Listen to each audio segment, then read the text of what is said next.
સંધાન all Gujarat integrated classroom સેટેલાઇટના માધ્યમથી જોડતી કડી એટલે સંધાન। નમસ્કાર સૌને અમારા નમસ્કાર। Commissioner of higher education Gujarat રાજ્ય ગાંધીનગર તરફથી અમારી કચેરીના અમે બંને અધિકારી મિત્રો અહીંયા ઉપસ્થિત છીએ। અમે આપ સર્વેનું સ્વાગત કરીએ છીએ। સંધાનના આ ક્વોલિટી રિફોર્મ કાર્યક્રમમાં આપને આવકારીએ છીએ। ગઈ વખતે અમારી કચેરીના શ્રી સોનારા સાહેબ એકાઉન્ટ ઓફિસર અત્રે આ કાર્યક્રમમાં ઉપસ્થિત રહ્યા હતા। એમને એમના ડાયરેક્ટ પેમેન્ટ યોજના હેઠળના જે કામગીરી છે એની આપની સાથે વાતચીત કરેલ હતી। આજે અમે અહીંયા હું શ્રી A.K. ભાટી વહીવટી अधिकारी उच्च शिक्षण कमिश्नर कचेरी गुजरात राज्य गांधीनगर અને મારા સહયોગી કર્મચારી શ્રી ગૌતમભાઈ શુક્લ સિનિયર ક્લાર્ક છે અમારી પેન્શન શાખા વિભાગના। તેઓ અમે બંને અહીંયા ઉપસ્થિત રહ્યા છીએ આપસીને જરૂરી માર્ગદર્શન આપવા માટે, જરૂરી સૂચનાઓ આપવા માટે અને જરૂરી ઝડપથી કામગીરી થાય એ માટે કેટલીક વાતો કરવા અથવા વિચાર વિમર્શ કરવા માટે હાજર રહ્યા છીએ અને આપ સર્વેનું પહેલાં તો સ્વાગત કરીએ છીએ। બીજું કે આ એક એવો કાર્યક્રમ છે કે જે દર બુધવારે અહીંયા બેઠા બેઠા આપની સાથે સીધી વાતચીત થઈ શકે છે, પ્રશ્નોની આપલે થઈ શકે છે, એનું સોલ્યુશન મળે છે। આ કાર્યક્રમ ઉપર પ્રસારિત થતા કાર્યક્રમને બીજે પણ નામ એવી રીતે આપવામાં આવ્યું છે કે બાયસેક પર પ્રસારિત થતા ઉચ્ચ શિક્ષણ કમિશનર કચેરી આપના આંગણે કાર્યક્રમમાં હાજર રહેવા બદલ આપ સર્વને અમે આવકારીએ છીએ। હવે પેન્શનને લગતી કેટલીક વાતો કરીએ તો કર્મચારી જ્યારે નિવૃત્ત થાય ત્યારે તેને એક જ આશા હોય છે કે મારો પેન્શન કેસ ઝડપથી મંજૂર થાય। એ માટે કોલેજ મારફતે અથવા યુનિવર્સિટી મારફતે પેન્શન કેસ અમારી કચેરીમાં મોકલવામાં આવે છે। અમે એને ચેક કરીએ છીએ અને ચેક કરીને DPP કચેરીમાં મંજૂરી અર્થે મોકલી આપીએ છીએ। અમે પેન્શન પેપર્સ તૈયાર કરવા માટે કઈ કઈ સૂચનાઓ અથવા એના પરિપત્રો કે એની કઈ કઈ વિગતો સામેલ રાખી પેન્શન કેસ મોકલવાનો હોય છે એની અમે થોડીક ચર્ચા કરવા માગીએ છીએ। તો અમે જે તૈયાર કર્યું છે ચેકલિસ્ટ એ હું આપને સ્ક્રીન ઉપર હવે દેખાડવા માગું છું। બેનશ્રી આપને બતાવશે કે પેન્શન પેપર્સ સાથે રજૂ કરવાના દસ્તાવેજો કયા કયા છે તે બતાવશે। અમે તૈયાર કર્યા છે, તમે પણ એની નોંધ કરતા રહેજો એટલે તમારે બહુ ઉપયોગી થાય અને પેન્શન કેસમાં કોઈ ક્ષતિઓ રહેવા પામે નહીં। જે મુદ્દાઓ છે તે બધા સ્ક્રીન ઉપર આવે છે, એ સ્ક્રીન ઉપર જરા જોઈ લેજો આપ।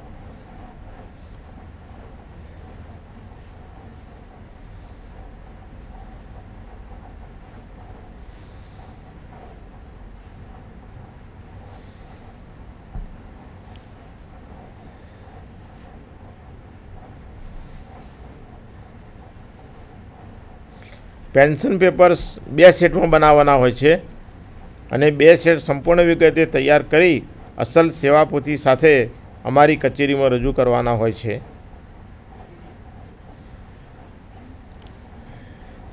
તમે ફરી એકવાર દસ્તાવેજો કયા કયા મોકલવાના છે તેનું ચેકલિસ્ટ અમે સ્ક્રીન પર મૂકીએ છીએ તો તમે જોશો તો તમને ખ્યાલ આવશે કે એમાં અસલ સેવાપોથી છે, અસલ પેન્શન વિકલ્પ છે। આ બધા જે મુદ્દા લખ્યા છે એ મુદ્દા તમે ધ્યાનથી જોઈ લેશો અને જરૂર જણાય તમે નોંધ પણ કરી લેશો। અમે દરેકને સર્ક્યુલેટ કરેલા જ છે, અગાઉ પણ કરેલા છે પરિપત્રો, એમાં પણ બધી વિગતવાર માહિતી આવી જાય છે। પરંતુ કાલે સાંજે બેસી થોડું હોમવર્ક કરી અને અમે થોડી વિશેષ સાહિત્ય તૈયાર કર્યું છે એ આજે આપણે સ્ક્રીન ઉપર રજૂ કરીએ છીએ।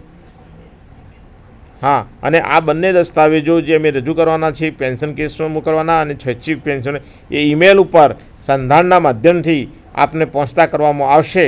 એટલે આપને એની કોપી હાલ કરવાની જરૂર રહેતી નથી, પરંતુ ઈમેલથી જ્યારે થઈ જાય ત્યારે તમે એની હાર્ડ કોપી લઈ લેશો એવી આશા રાખીએ છીએ અને એ મુજબ તમામ દસ્તાવેજો વ્યવસ્થિત બે સેટ બનાવી પેન્શન કેસ રજૂ કરશો।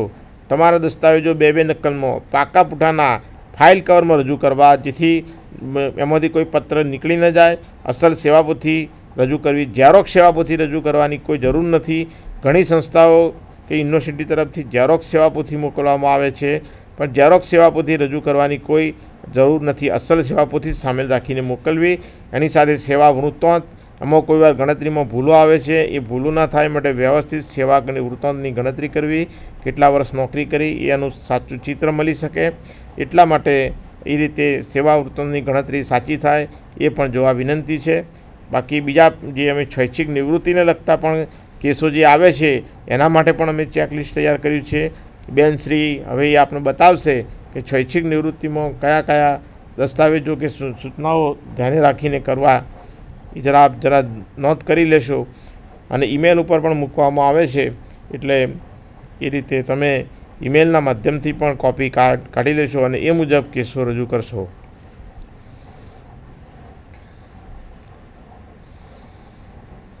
એમાં પણ અસલ સેવાપોથી જ મોકલવાની હોય છે. ડુપ્લિકેટ કે ટ્રુ કોપી કરેલી સેવાપોથી મોકલવાની કોઈ જરૂરિયાત નથી. ખાસ કરીને પેન્શન વિકલ્પના જે ફોર્મ હોય છે એ ભરાતા નથી. સરકારશ્રીના નાણાં વિભાગના 2000ના ઠરાવ મુજબ નિયત નમૂનાનું પેન્શન વિકલ્પ ફોર્મ ભરી અને સેવાપોથીમાં સામેલ રાખવાનું હોય છે, એટલે ગમે તે કામે એ ઉપયોગી થઈ શકે.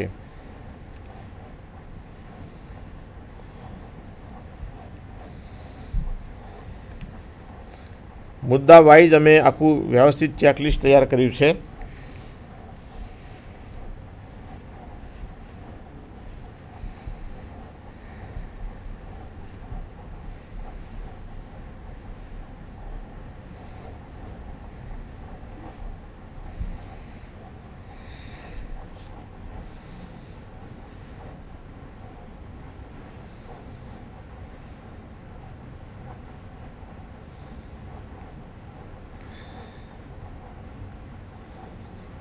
હાલ બોલવું તો બોલી શકાય, વચ્ચે વચ્ચે બોલી શકાય.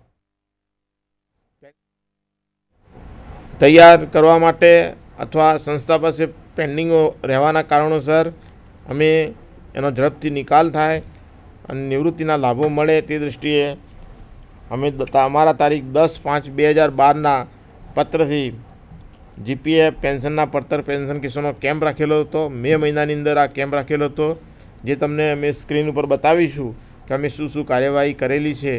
હવે આપ વાંચો કે અમે આ કેમ્પ માટે જે પરિપત્ર કરેલો એની અંદર આ કામના જાણકાર કર્મચારીને હાજર રહેવા માટે જણાવેલ હતું. એમાંથી મોટાભાગના કોલેજો યુનિવર્સિટીઓમાંથી આવી ગયા છે અને બાકી હોય એમને મોકલી આપવાની સૂચના છે.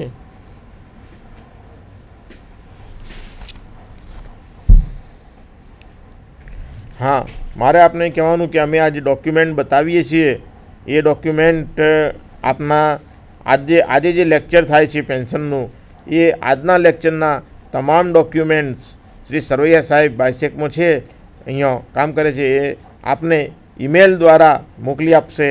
એટલે એવી તમારે કોઈ ચિંતાની જરૂર નથી કે અત્યારે એના લખાણની સીધી નકલ કરવાની જરૂરિયાત રહે અથવા ઝડપ કરવાની જરૂરિયાત રહે, પરંતુ આજના લેક્ચરના તમામ ડોક્યુમેન્ટ્સ શ્રી સરવૈયા સાહેબ આપને ઈમેલ દ્વારા મોકલશે. બરાબર છે? એટલે આપણે એ દ્વારા ઈમેલ દ્વારા તમે એની કોપી બહાર કાઢી શકશો અને તમારી કાયમી ફાઇલ જે એસઓ ફાઇલ હોય એમાં નકલ રાખી શકશો.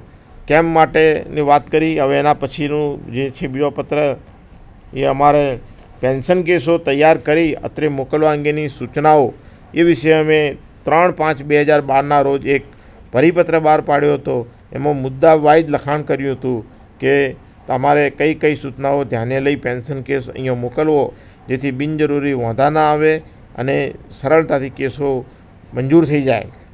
એ માનનીય આયુક્તશ્રીના આદેશ અનુસાર અમે નિવૃત્ત થતા કર્મચારીઓને પેન્શન ગ્રેજ્યુએટી સમયસર મળે એટલા માટે આ અભિગમને અનુસરીને અમે આ સૂચનાઓ બહાર પાડી હતી. એનું કોલેજ તરફથી અમલીકરણ કરવામાં આવે છે. જો કોઈ કોલેજ તરફથી ન કરવામાં આવતું હોય તો ફરી પાછા એ પ્રમાણે પરિપત્ર વાંચી એ મુજબ બરાબર પેન્શન સેટ તૈયાર કરી મોકલી આપવામાં આવે છે કે કેમ, એ તમારે ખાસ જોવાનું રહેશે. નેક્સ્ટ 18/1/2012ના રોજ પણ પરિપત્ર બહાર પાડેલો છે અમારી કચેરી તરફથી. એની અંદર પણ પેન્શન કેસો તૈયાર કરવા અંગેની સૂચનાઓ આપવામાં આવેલી છે.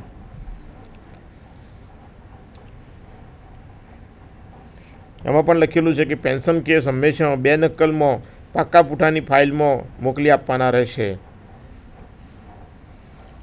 એમાં પેન્શન વિકલ્પ ફોર્મ નાણાં વિભાગના તારીખ 23/6/2000ના ઠરાવ પ્રમાણે જે નક્કી કર્યું છે કોમન વિકલ્પ ફોર્મ છે એ રજૂ કરવાનું રહેશે અને કાયમી સર્વિસ બુકમાં જ રાખવાનું રહેશે.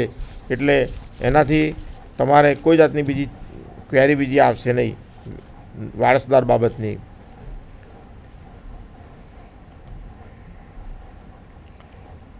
પેન્શન વિકલ્પની જે વાત કરી એમાં બે નકલ પ્રમાણિત નકલો રજૂ કરવાની રહેશે. બરાબર છે. આરોપી 2009નું સ્ટીકર પણ કઢાવી લેવાનું રહેશે અને એ પણ સર્વિસ બુકમાં રાખવાનું રહેશે. અવસાનના કિસ્સામાં ડેથ સર્ટિફિકેટની 2 પ્રમાણિત નકલ રજૂ કરવાની રહેશે.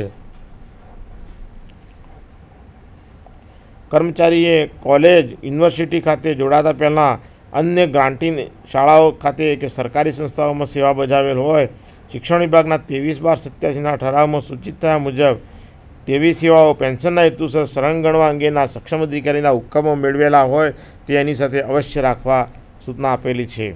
એ જ રીતે નોકરી જોડાણ અંગેના હુકમો મેળવેલ ન હોય તો માત્ર કોલેજ ખાતેની સેવાઓ 10 કરતાં કે તેથી વધુ થતી હોય તો કોલેજ ખાતેની નિમણૂક તારીખ પ્રમાણે પેન્શન કેસ રજૂ કરી શકાય.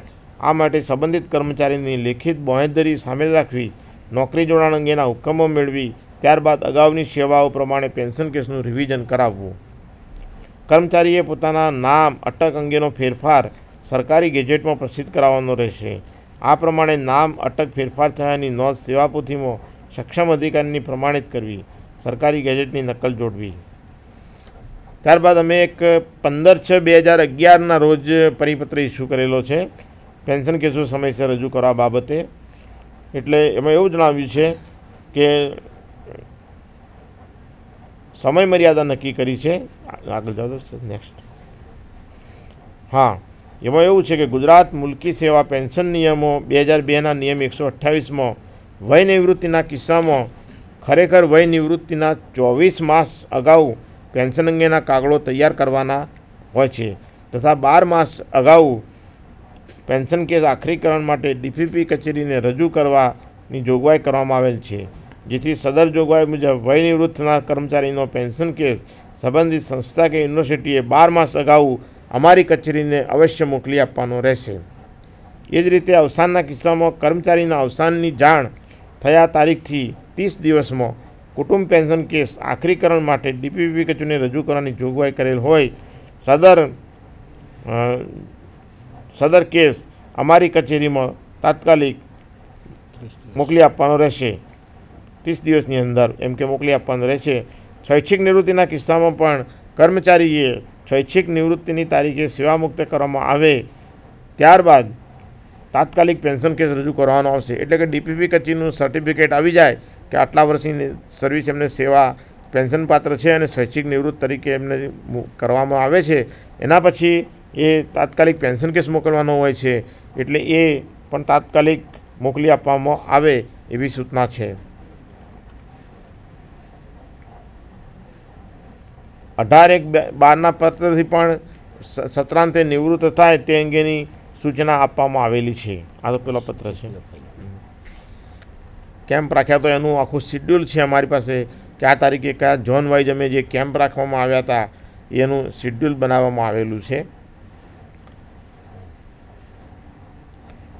અમે એટલા માટે આવા કેમ્પો રાખીએ કે ઝડપથી નિકાલ થઈ જાય, રૂબરૂમાં કર્મચારીઓ આવે રેકર્ડ લઈને અને સ્થળ ઉપર નિકાલ કરી દઈએ કે ભાઈ આનો આ ક્વેરીનું આ સોલ્યુશન થઈ શકે છે.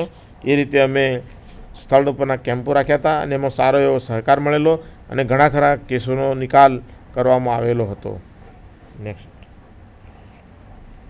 બિનસરકારી કોલેજો, ગ્રામ વિદ્યાપીઠો, સંશોધન સંસ્થાઓ, જીબીટીસી સંસ્થાઓ, યુનિવર્સિટીઓના કર્મચારીઓના પેન્શન કેસોની કાર્યવાહીની વિગતો દર્શાવતું એક પત્રક અમે તૈયાર કર્યું છે. એની અંદર જે મુદ્દા છે એ આપણે નેટ ઉપર મૂકવામાં આવશે. સરવૈયા સાહેબ આપણે ઈમેલ દ્વારા મોકલશે એવું અમે અહીંથી પણ એમને કહીએ છીએ. એટલે આપને વધારે અનુકૂળતા રહેશે.